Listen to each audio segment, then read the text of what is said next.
Hello everybody, it's Wyvern here with another bit of Total War, Warhammer 2, Quake Magic gameplay.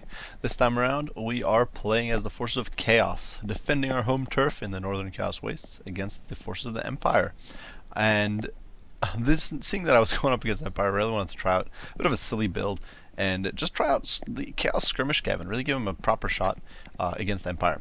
So for my lord out here, I'm running Prince Sigvald with Auric Armor and Stand Your Ground, no Foe Seeker or Deadly Onslaught, because those are just too expensive. The main reason I'm bringing Sigvald, though, is for anti-gooning. Empire, nowadays, you'll often see it, especially against factions that don't have too many regening heroes or lords, like Chaos or Skaven or factions like that. You'll often see that the really aggravating Gelt and double Witch Hunter build. So against that, Prince Sigvald is pretty tanky. Obviously, he has no magical resist, but he does have the Auric Armor, which will provide him with enough regen to kind of sustain himself, at least through that initial goonage, and if you can then crush your opponent's army, you'll be just fine.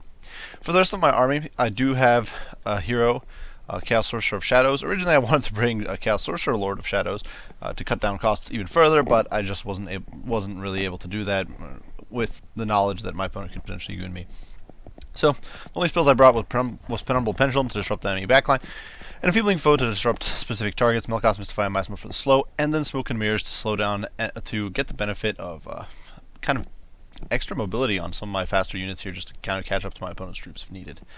He also does have the Forbidden Rod to improve my Winds of Magic, and then, of course, Scroll of Shielding to defend an ally for almost a minute. 22% damage resistance can be pretty huge. In the meantime, though, my front line is pretty cheap, but very cost efficient. Bunch of Chaos Marauders with great weapons, 5 units of them. These guys will perform really well against Great Swords, which is really the main Empire, one of the mainstays of the Empire front line against Chaos. Unfortunately, they don't do too great against Flagellants, though we do have a few chaff units here and there, like these Chaos Marauders, who will hopefully tie down enemy cheaper infantry and tie down Flagellants, that sort of stuff.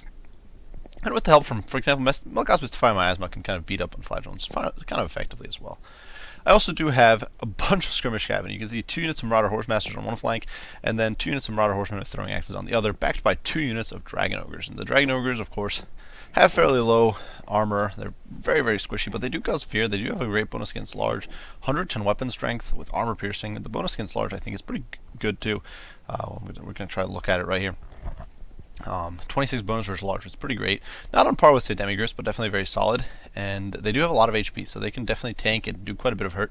And I'm hoping that with the help from the cavalry and help from my caster and that sort of stuff, they should be able to trade pretty effectively with Demigriff Knights, which otherwise would trash, say, Chaos Knights. The 2 Marauder Horsemen with Throwing Axes can deal with heavily armored infantry, and the 2 Horsemasters can deal with squishy infantry, and they can also function as a sort of pseudo-light cav. If you look at them, they have 26 melee attack, 26 melee defense, 26 weapon strength, and 28 charge bonus, which is all very solid, especially with the 50 armor on top of that. And their missile damage is very good too, at 18 and 8, so they can definitely pick away at enemy troops, whittle them down, and kind of kill them off. And if my opponent brings Outriders, I should be able to shut them down pretty good. Now for my opponent, though, he didn't decide to bring Outriders at all. He did bring a rather interesting build. A front line of swordsmen, somewhat veteraned up, should hold and will definitely trade pretty effectively against Chaos Marauders, whether great weapons or normal variant. And 2 units of crossbowmen will actually put a huge beating on any of my troops here, because all of them are so squishy. Except for Sigvald and the Sorcerer, all of my troops here have pitiful levels of armor. Behind that, my opponent does have a unit of Halberdiers, some armor-piercing anti-large, of course, some spearmen, simply to tie me down with, but these guys do have shields, so they definitely can't poke them down too hard. And then some great swords to deal with heavy armor, and some crossbows, so they're definitely solid. A Witch Hunter on foot. Well, actually, I guess he can only be on foot with Accusation and Slippery, a cannon to pick away at large targets, and then 2 units of Demigriff Knights with halberds, so this is very, very potent. My opponent also did bring Karl Franz without Reichland Runefang and without Golem which I think is a little bit of a mistake. I think those are very useful items and very great buffs. Definitely the fact that he's on a Pegasus is no big loss. Deathclaw doesn't grant him armor piercing because he comes with armor piercing stock, so it's not the biggest advantage. Personally, I think Hold the Line isn't too useful either, so definitely we'll see how things work out though. So immediately you can see I'm trying to envelop my opponent, pushing my infantry straight down the breach, or straight down the gap here, trying to close on my opponent as quickly as I can. You can see some of those cannonballs just tearing through the Marauder as they're closing in, taking out several of them. 7 losses there, which is pretty good sort of volley. Because these guys, while obviously very cheap, are one of the easier units for my opponent to hit, and they are kind of crucial to my strategy.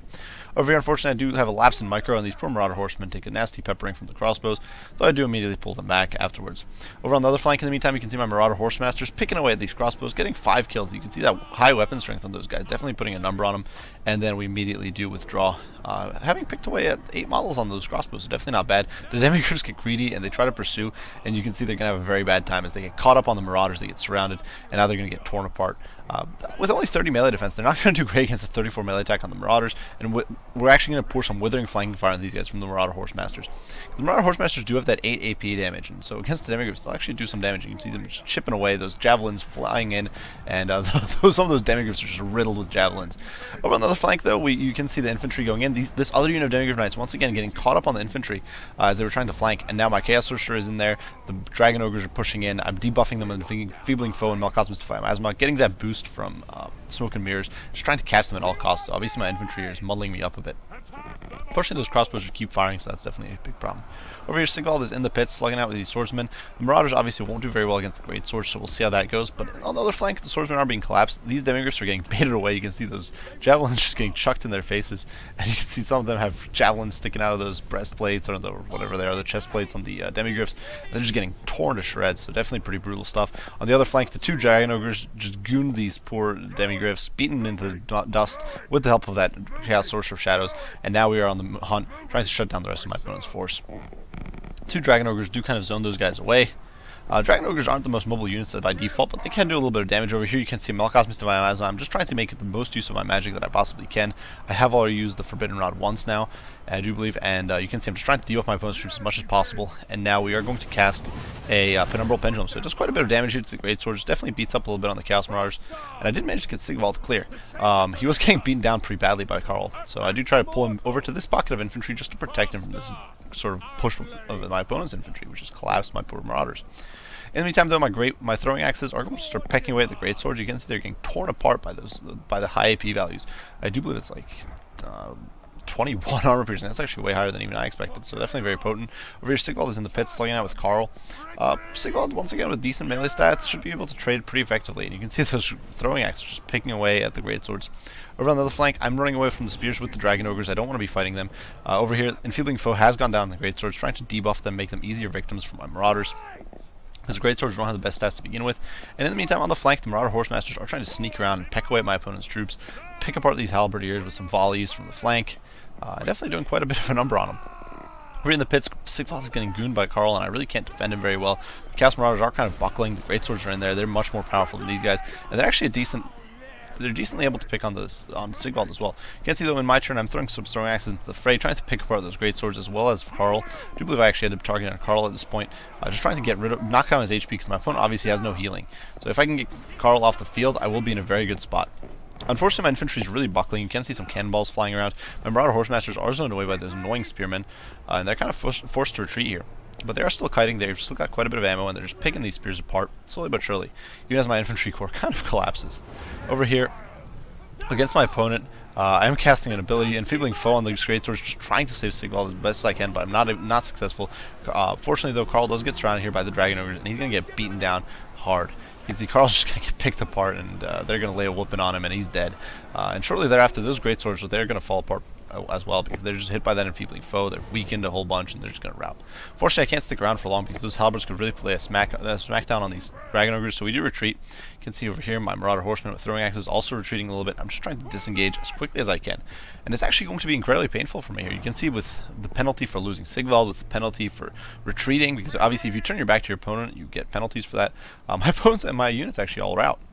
That said, these spearmen who have been picked apart by that skirmishing fire, you can see the horseministers now plow into the backs of these great cannons, and they're surrounding them, they're slaughtering the crews, and this really does show the power of these guys as a light cavalry force. You can see with that 50 armor, they're just going to plow through these swordsmen, slaughter them, break them, and really kind of deliver a devastating charge there. They've got a great charge bonus at 28. They're not like pistoliers or something, which really are basically worthless on the charge. I do try to pick out these great swords. They're the biggest threat at this point because they're just so tanky. Everything else I can kind of cycle charge. So you can see those demigriffs did get chased off despite the fact that they did come back. Spearmen getting picked apart. And so what I'm trying to do is go after isolated units, like these crossbows that are trying to get clear of the fight and play it safe. Some horsemasters do lose, they lose some models here and there, but it's really not. My opponent just doesn't have the chance to defend these crossbows. They are going to get run down. You can see on the charge there, the horsemasters are going to do some major work. The crossbows are immediately kind of falling apart. They're getting picked at by these guys on their horses. You can see these guys look so awesome, honestly. They're a pretty cool looking unit, I think. Their horn helmets and kind of javelins and all that sort of stuff. Over here you can see crossbows volleying into the dragon ogres, and the crossbows, while I normally wouldn't say they're good against chaos, with their arc and the fact that my army was so lightly armored, they were actually a good choice in this situation. The dragon ogre actually does go down to the crossbow fire there. You can see these great swords do get kind of stuck in against the chaos marauders. Chaos Marauders actually have better charge bonus than Great Swords, and the Great Swords collapse rather quickly, and once they're done, my opponent's definitely in a rough spot. He does have this cannon crew, he does have some crossbows, but really most of his army is not in a good spot. You can see these halberds trying to catch up to my Marauders with throwing axes, but I'm simply disengaging, and letting this Witch Hunter, this blob of infantry, just kind of run around trying to get onto targets of opportunity. Unfortunately, these Dragon Ogres catching these crossbows, beating him down. I'm able to isolate my opponent's troops, these great cannon crew, isolate these crossbows, and just lay a whooping on them. And my opponent is not able to protect them. These crossbows actually did shatter, and in the meantime my skirmish cav is now kiting around.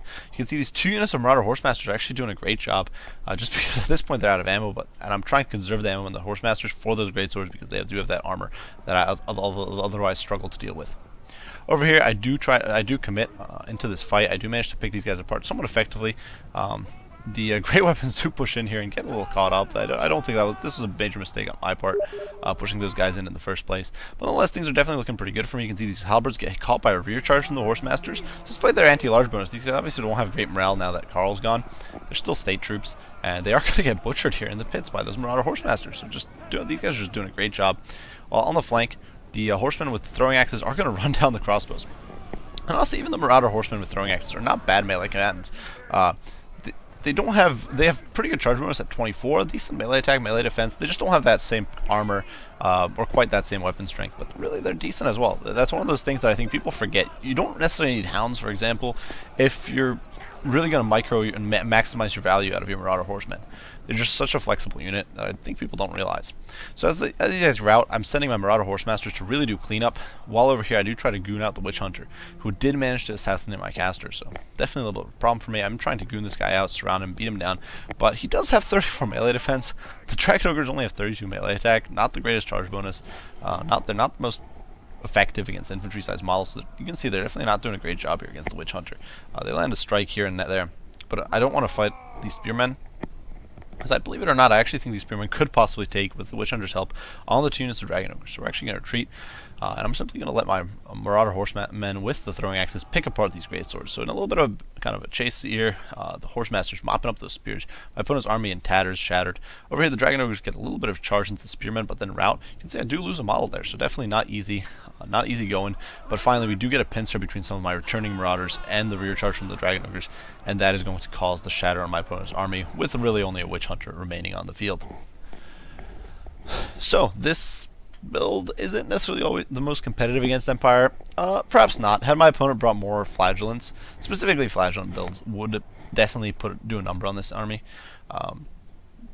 It doesn't have the best counters to Flagellants. I think personally, if were I trying to optimize this build, I would perhaps drop some of these Chaos Marauders in favor of I would actually drop some of these Chaos Marauders in favor of Chaos Warriors with shields, just normal sword and board Chaos Warriors, because they can tank it out against Flagellants, beat them down over time, and just deal with them, whereas the Chaos Marauders really can't. And I was kind of fortunate in this game that I didn't have to fight them. Flagellants are a pretty common thing you'll see against when you're playing against Empire, just because they can deal with those chaff infantry and they don't break. Otherwise, though, I do think Marauders still should be a core of an army against Empire. I think because Chaos Marauders with great weapons trade so well with great swords in a cost-efficient manner. This was about as bad of a situation as I could get for my Marauders, and they still did it fairly well. The Dragon Ogres, I think, are a pretty decent choice if you're willing to support them, like I did here with the Chaos Sorcerer of Shadows, kind of gooning out Demigryph Knights. My opponent definitely made some slight tactical errors or slightly greedy plays with his Demigryphs early on, and that cost him pretty badly. But you can definitely shut down Demigryphs pretty effectively between your Marauder Horsemen with throwing axes, Marauder Horsemasters, honestly, because despite lacking great armor piercing, these guys do still have pretty powerful weapon strength and on the throwing javelins and all that, so they were able to poke these guys apart. And the Dragon Ogres laying a smackdown on these guys. One of the other things, of course, Marauder Horsemasters are, as well as Marauder Horsemen, are faster than Outriders. And so if your opponent, this is kind of important, if your opponent is trying to shut you down with Outriders, you can definitely zone them away, chase them with Marauder Horsemasters, and apply pressure to them that way. So it's very, very potent. I made some mistakes with Sigvald, which got him killed. Definitely some positioning errors, and simply some greedy play. But definitely I was very pleased with the Marauder Horsemasters. You can see both gained a chevron, both were running amok in the back line in the late game as my opponent's army was forced to pull into the main fight to try to support against the horde of dragon ogres. Definitely some solid performance out of these guys. And good performance out of the horsemen with throwing axe as well. They're a pretty cheap unit. I do believe only 600. And then 750 or maybe 650 and 750, something like that. These guys are both very cheap units, all in all, and I think it's definitely worth keeping in mind just how powerful they can be as a light cav. I think you see it especially now with Illyrian Reavers. I think people use those as a light cav fairly often, the Illyrian Reaver archers, but Marauder Horsemasters can do the job as well. And definitely don't forget our favorite Forces of Chaos. So they definitely have that ability as well. So I do hope you guys enjoyed the video. If you did, be sure to leave a like and subscribe down below to keep up with additional content. If you have any comments or criticisms of your own, be sure to share them, and I'll respond as soon as I can. As usual, guys, I do appreciate you all for watching, and I hope to see you all in the next one. Wyvern out.